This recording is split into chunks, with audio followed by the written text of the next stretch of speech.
లోకానికి రావడం జరిగింది. పాపములన్నిటిని పరిహరించి మనుషులందరినీ పరలోక రాజ్యానికి తీసుకెళ్లాలని ఆయన ఉద్దేశం సంకల్పమైనది కనుక యేసుక్రీస్తు ప్రభు వారు ఈ లోకానికి రావడం జరిగింది. ఎవరైతే యేసు ప్రభునందు విశ్వాసం ఉంచుతారో మరి వారందరూ కూడా నిత్య రాజ్యంలో చేర్చబడతారని పరిశుద్ధ గ్రంథం బైబిల్ సెలవిస్తా ఉంది. ఎవరైతే తమ పాపంలో ఒప్పుకొని విడిచిపెడతారో వారు పరిశుద్ధపరచబడతారు, నీతిమంతులుగా తీర్చబడతారని పరిశుద్ధ గ్రంథం బైబిల్ సెలవిస్తా ఉంది.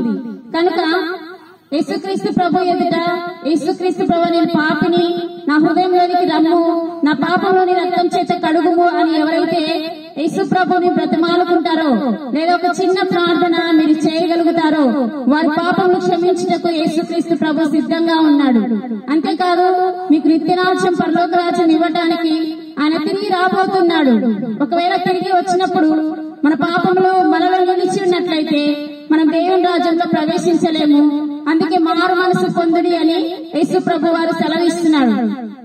మీ పాపంలో ఒప్పుకొని విడిచిపెట్టినట్లయితే మీరు ధన్యులని సెలవిస్తుంది పరిశుద్ధ గ్రంథం. కనుక దయచేసి చిలంకూరి గ్రామంలోని ఈ కాలనీ వాసులు మేము అతి వినయముగా బ్రతిమాలుతున్నాము. యేసు ప్రభునందు విశ్వాసం ఉంచిరి, అప్పుడు నీవును నీ ఇంటి వారును రక్షణ పొందుదురు. యేసుక్రీస్తు ప్రభు తిరిగి రానంటున్నాడు. మరి 2025 సంవత్సరాలు గడిచిపోతున్నాయి. ఇంకా మనం పాపంలో నిలిచి ఉన్నట్లయితే మరి పరలోక రాజ్యాన్ని స్వతంత్రించుకోలేము. మనం మరణించినప్పుడు మన ఆత్మ ఎక్కడికి వెళ్తుంది అని వివేచించగలిగితే, ధ్యానించగలిగితే, ఆలోచించగలిగితే మరి మన ఆత్మ నరకానికి వెళ్ళకూడదని యేసు ప్రభు తన ప్రాణాన్ని మనుషులందరి కొరకు అర్పిస్తూ వచ్చినాడు. నీ ఆత్మ నరకానికి వెళ్ళట ఇష్టం లేదు కనుకనే దేవాది దేవుడుగా యేసు ప్రభు ఉన్నప్పటికీ మరి భూలోకానికి మానవుడిగా అవతరిస్తూ వచ్చినాడు. కనుక ఆయన చేసిన త్యాగము, ఆయన చూపిన ప్రేమను మీరు మరొక ప్రభువైన యేసుక్రీస్తు నామమునందు విశ్వాసం ఉంచవలసిందిగా ఈ దినము ప్రభు పక్షాన మేము నిలిచి మీ అందరికీ ఈ శుభవర్తమానం తెలియజేస్తున్నాము. కనుక దయతో యేసుక్రీస్తునందు విశ్వాసం ఉంచి మీ హృదయంలోనికి ప్రభుని ఆహ్వానించండి, మీరు రక్షణ పొందుదురు.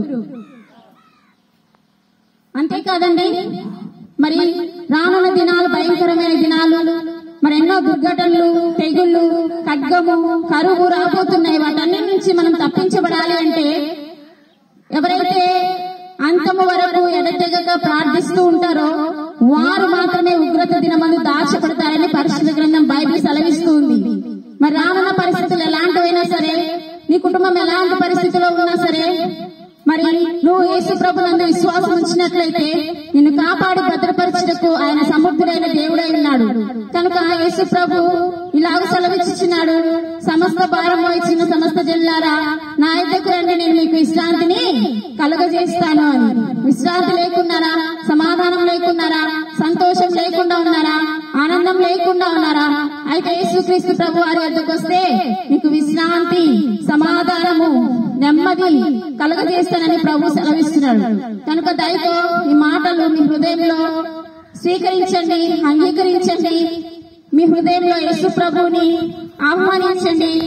మన పాపములను ఒప్పుకున్నట్లయితే ఆయన నమ్మదగిన వాడు, నీతిమంతుడు కనుక క్షమించి మిమ్మల్ని తన హక్కును చేర్చుకోవడానికి ఇష్టపడుతున్నాడు. ప్రభు ఈ కొద్ది మాటలు దీవించును గాక. ఆమేన్.